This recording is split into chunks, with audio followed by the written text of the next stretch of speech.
le monde bouge à une vitesse incroyable. Il s'est passé, disons, les 20 dernières années, plus de choses qui s'en est passé pendant plus d'un siècle avant. Alors, moi, je l'utilise pas parce que c'est pas ma formation et que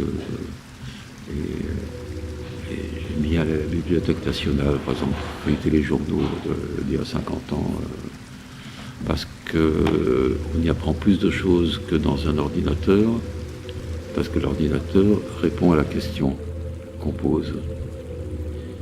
Mais si je veux retrouver un fait divers, par exemple, je vais voir le journal de l'époque, et en le feuilletant, je prends en compte que c'est le même jour que tel film est sorti, qu'il y a eu telle pièce de théâtre, qu'il a neigé ou qu'il a plu, voilà, ça fait boule de neige. J'apprends d'autres choses qui, des fois, seront plus intéressantes que ce que je vais chercher. Alors que si je cherche sur Internet quelqu'un ou quelque chose, on me donne la réponse précise, et ça s'arrête là. On n'a pas des réponses comme on a eu aujourd'hui. Voilà, il faut. Moi, je me sens marginal par rapport à tout ça, mais c'est normal à mon âge que je sois marginalisé. Mais le danger, c'est d'avoir une réponse unique. Et le seul moyen de ne pas avoir de réponse unique, c'est d'avoir une relation avec l'humain.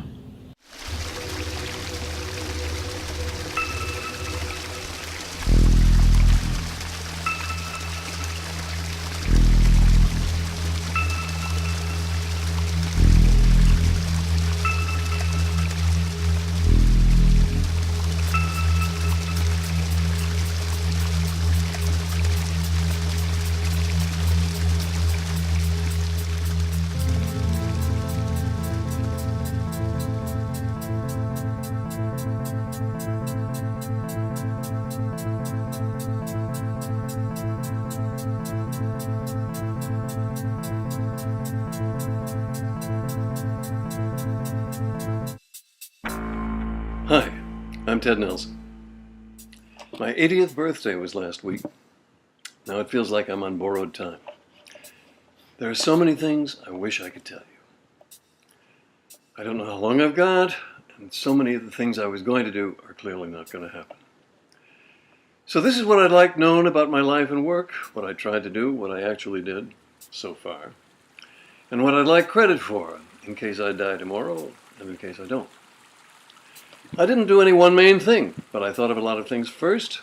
I inspired a lot of people, coined a lot of words that people use, invented a few things not well known, and kept telling people about a great new world that I thought was coming. Let's tell the story.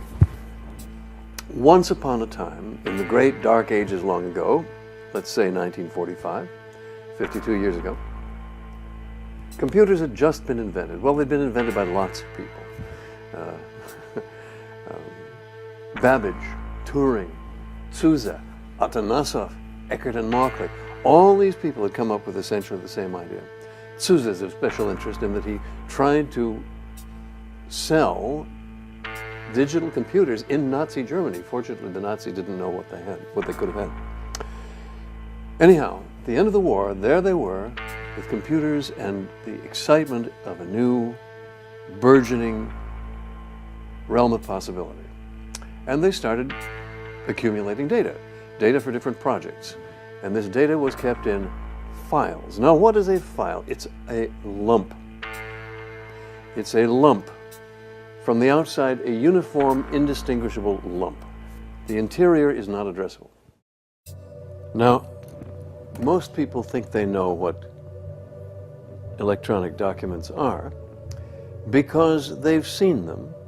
They've seen Microsoft Word, they've seen Adobe Acrobat. And what are computer documents like? They imitate paper. Well, when I was learning to write in my teens, it seemed to me that paper was a prison. 4 walls, right? And the ideas were constantly trying to escape. What is a parenthesis but an idea trying to escape? What is a footnote but an idea that jumped off the cliff? Because paper enforces single sequence and there's no room for digression, it imposes a particular kind of order in the very nature of the structure. As soon as you make a row across the sheet, it bisects the universe. As soon as you make a column, it bisects the universe. So suddenly you get these strange, cramped problems that you shouldn't have if you had a better construct. See, we're talking here about construct logic, designing arbitrary structures that are going to be the most useful. This is not about reality. It's about imaginary structures that are useful. When I saw the computer, I said, at last we can escape from the prison of paper. And that was what my whole hypertext idea was about in 1960 and since.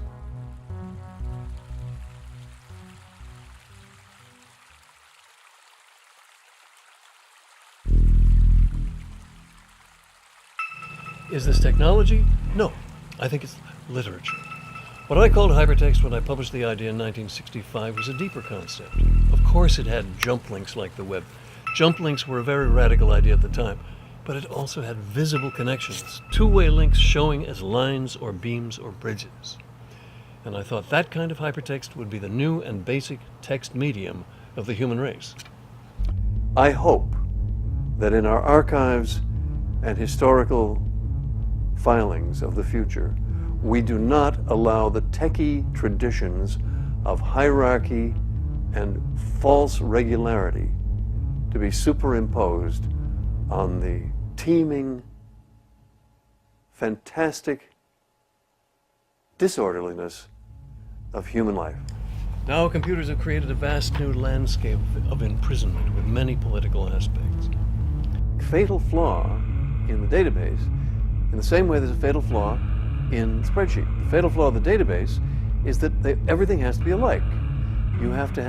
Everybody has to have the same number of middle names because the record has to be the same width.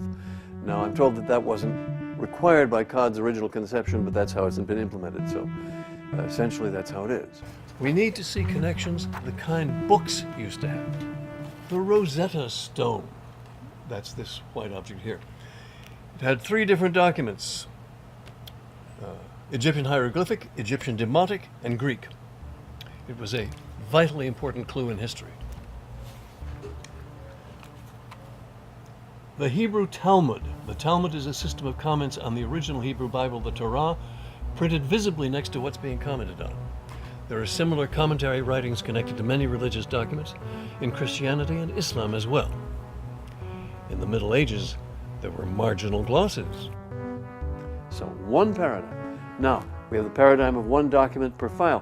What does that mean? Along comes the World Wide Web. Is that radical? Hardly. What's it doing?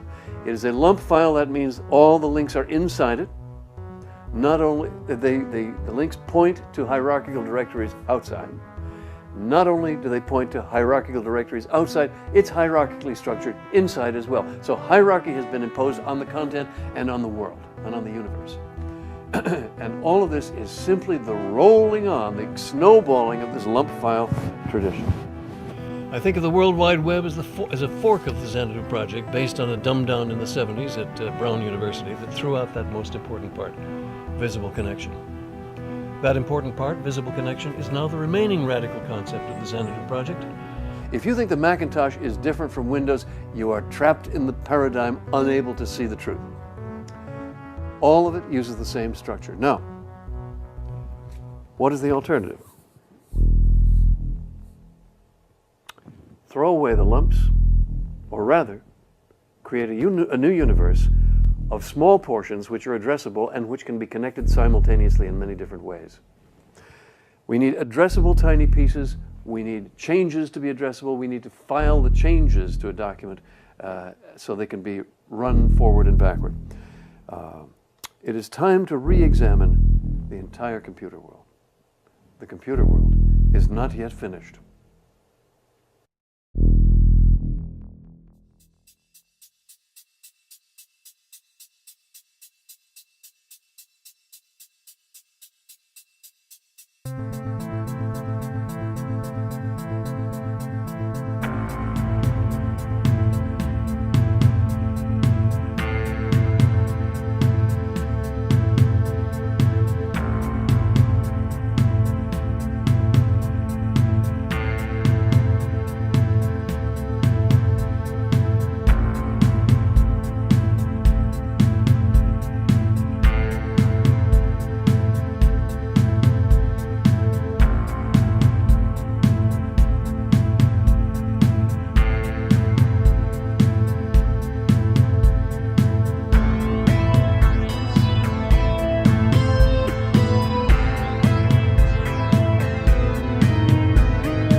What do you want in electronic documents that is not possible on paper? Well, for one thing, parallelism. You want things on the side. Marginal notes are one thing that can be on the side, but you can also consider the writing of history. What is history? It's many parallel streams of events which meet at certain points. So why not create them as parallel structures? That makes it easier to write, easier to read.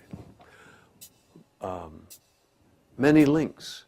Now, when we say links these days, we mean the one-way things that can't overlap and have no types. I'm not talking about that. We want to have deep links. And finally, we want to see the origins of content. So to me, the computer was an opportunity to radically redefine the nature of writing and the nature of the document. And I've been on that for the last 47 years. So while everybody else was imitating paper, Project Xanadu on its mountaintop and under various difficult circumstances has been endeavoring to get something going that's entirely different from the prevailing paradigm. But if you fight the existing paradigm, it's tough. So here is the latest we have.